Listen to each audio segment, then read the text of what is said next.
Hey guys, భారతదేశంలో ఎక్కడ చూసినా క్వశ్చన్ పేపర్ లీక్ మరియు ఎగ్జామ్ స్కామ్ ఇవే ఎక్కువగా వినిపిస్తున్నాయి. 10th క్లాస్ ఎగ్జామ్ దగ్గర నుండి స్టార్ట్ చేస్తే గ్రూప్స్ ఎగ్జామ్ వరకు అన్ని ఎగ్జామ్స్ లో తరచుగా మనం వినేది క్వశ్చన్ పేపర్ లీక్ అవుతున్నాయి. అయితే మొన్నటికి మొన్న తెలంగాణ టీఎస్పీఎస్సీ స్కామ్ జరిగిన న్యూస్ విన్నాం. నిన్న నీట్ ఎగ్జామ్ స్కామ్ విన్నాం. నీట్ ఎగ్జామ్ స్కామ్ గురించి ఆల్రెడీ ఒక వీడియో చేశాను, కింద డిస్క్రిప్షన్ లో ఉంది, దాన్ని కూడా ఒకసారి చూడండి. ఇంకా ఇవాళ యూపీఎస్సీ స్కామ్ వింటున్నాం. ప్రపంచంలో 3వ అతి కష్టమైన ఎగ్జామ్ గా మన ఇండియన్ యూపీఎస్సీ ఎగ్జామ్ ఉంది. అలాంటి ఎగ్జామ్ లో చాలా అవకతవకలే జరిగాయి. అసలు రిజర్వేషన్స్ కే అర్హత లేని వాళ్ళందరూ రిజర్వేషన్స్ తో ఐఏఎస్ అవుతున్నారు. అసలు యూపీఎస్సీ ఎగ్జామ్ లో ఏం జరిగింది, ఇవన్నీ చాలా డీటెయిల్ గా తెలుసుకునే ప్రయత్నం చేద్దాం. ఇలాంటి మరెన్నో ఇంట్రెస్టింగ్ ఫ్యాక్ట్స్ కోసం సబ్స్క్రైబ్ టు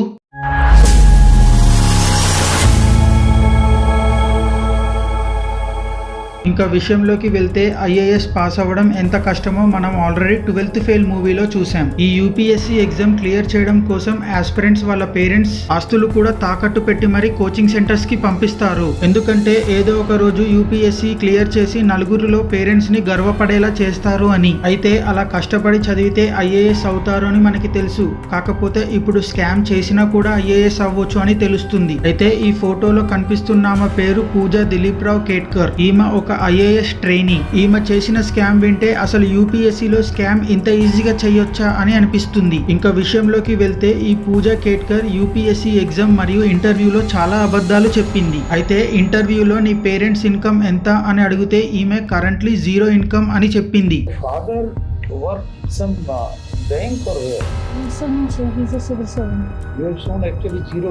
అయితే వీళ్ళ కుటుంబానికి 110 ఎకరాల అగ్రికల్చర్ ల్యాండ్, 900 గ్రాముల బంగారం, 2 ప్రైవేట్ కంపెనీస్, 4 లగ్జరీ కార్స్, 6 షాపులు, 17 లక్షల రూపాయల వాచ్, ఇంకా 7 ఫ్లాట్స్, ఇంకా 17 కోట్ల ఆస్తులు ఉన్నాయి. చూసారా ఎంత ఓపెన్ గా అబద్ధం చెప్పిందో.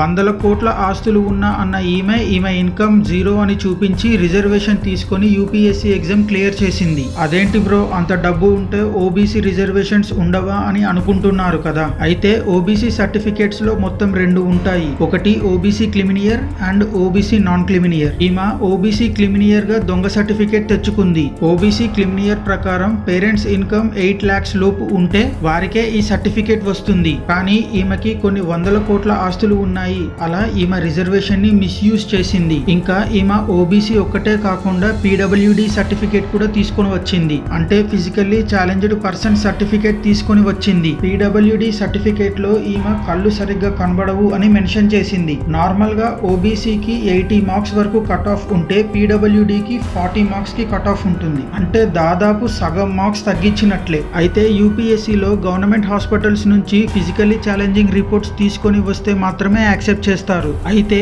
ఈమెని ఎయిమ్స్ నుంచి ఫిజికల్ టెస్ట్ కోసం ఎన్నిసార్లు పిలిచినా ఈమె రాలేదు. కానీ ఈమె ఒక ప్రైవేట్ హాస్పిటల్ నుంచి రిపోర్ట్స్ తీసుకొని వచ్చి యూపీఎస్సీకి సబ్మిట్ చేసింది. మొదట్లో ఈమె సబ్మిట్ చేసిన రిపోర్ట్స్ యూపీఎస్సీ సిబ్బంది యాక్సెప్ట్ చేయలేదు. అయితే మొదట్లో రిజెక్ట్ చేసిన యూపీఎస్సీ సిబ్బంది మళ్ళా ఈమె తెచ్చిన రిపోర్ట్స్ ని ఎందుకు యాక్సెప్ట్ చేశారో అర్థం కావట్లేదు. ఇది మొత్తం అసలు స్టోరీ. అయితే ఈమె అసలు ఎలా దొరికిందో తెలుసుకునే ప్రయత్నం చేద్దాం. గాయ్స్, ఇంతవరకు చూసారంటే ఈ వీడియో మీకు ఎంతో కొంత నచ్చే ఉంటుంది. ఒక ఫ్రీ సబ్స్క్రైబ్ చేస్తే నాకు చాలా హెల్ప్ అవుతుంది. ఆల్రెడీ సబ్స్క్రైబ్ చేసి ఉంటే థ్యాంక్ యూ సో మచ్. ఇంకా వీడియోలోకి వెళ్దాం. ఇంకా విషయంలోకి వస్తే అసలు ఈ కేసు బయటికి వచ్చేదే కాదు. కానీ ఈ మధ్య ఈమె చేసే చేష్టలకి, ఈమె చేసిన దానికి తన గొయ్యి తానే తీసుకున్నట్టు తను ఈ కేసులో ఇరుక్కుంది. అయితే ఈ పూజా కేట్కర్ ఐఏఎస్ ట్రైనీలో ఉన్నప్పుడు, మళ్ళీ వినండి, ట్రైనీలో ఉన్నప్పుడు అంటే పూర్తిగా కలెక్టర్ కాలేదు అని. అలా ట్రైనీలో ఉన్నప్పుడు అక్కడ ఉన్న పూణే కలెక్టర్ సుహాస్ దివాస్ దగ్గరకు వెళ్లి 4 డిమాండ్స్ చేసింది. అవేంటో చూద్దాం.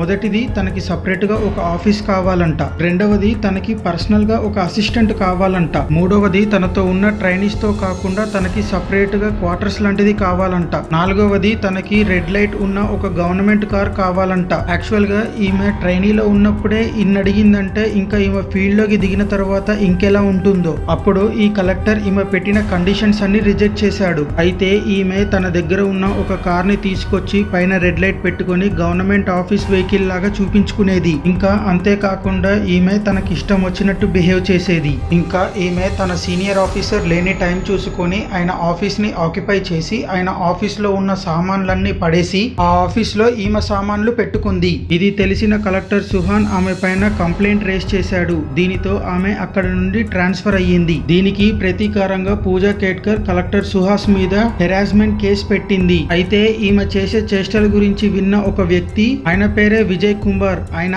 ఆర్టీఐ ఫైల్ చేశాడు. ఆర్టీఐ అంటే రైట్ టు ఇన్ఫర్మేషన్. ఈ యాక్ట్ ని యూజ్ చేసుకొని గవర్నమెంట్ పరిధిలో ఉన్న అన్నిట్లో ఒక్క డీటెయిల్ కూడా వదలకుండా అన్ని క్వశ్చన్స్ కి ఆన్సర్స్ తెలుసుకోవచ్చు. ఫర్ ఎగ్జాంపుల్, మన ఇంటికాడ లేదా ఎక్కడైనా ఒక గవర్నమెంట్ ఆఫీస్ లాంటిది లేకపోతే బ్రిడ్జ్ లాంటిది కన్స్ట్రక్షన్ జరుగుతూ ఉంటే దాని మీద ఆర్టీఐ ఫైల్ చేస్తే ఆ కన్స్ట్రక్షన్స్ కి సంబంధించిన పూర్తి డీటెయిల్స్ తెలుసుకోవచ్చు. అలా ఈ విజయ్ అనే వ్యక్తి ఆర్టీఐ ఫైల్ చేస్తే అప్పుడు ఈ న్యూస్ మొత్తం బయటకి వచ్చింది. ఇందాక చెప్పినట్లు తన గొయ్యి తానే తీసుకున్నట్లు ఆమె చేసిన చేష్టలే ఆమె ఒక సీక్రెట్స్ ని బయట పెట్టాయి. అయితే వెలుగులోకి వచ్చింది ఇదొక్క కేసే. అయితే ఇంకా రానివి ఇంకెన్ని ఉన్నాయో. ఇంకా దీని ద్వారా యూపీఎస్సీ యొక్క నెగ్లిజెన్సీ బాగా కనపడుతుంది. ప్రపంచంలోనే one of the toughest exam గా ఉన్న యూపీఎస్సీలో ఏ మాత్రం బ్యాక్గ్రౌండ్ వెరిఫికేషన్ లేకుండా ఇలా రిక్రూట్ చేస్తే ఈ దేశానికే చాలా నష్టం. అయితే సెంట్రల్ లో ఉన్న మోడీ గవర్నమెంట్ దీని మీద స్ట్రిక్ట్ యాక్షన్ తీసుకుంటే మిగిలిన దొంగలు కూడా బయటపడతారు. దొరకనంత వరకే దొరలు, దొరికితే దొంగలే. ఇంకా ఈ వీడియోకి ఇంతే. మళ్ళీ వచ్చే వీడియోలో కలుసుకుందాం.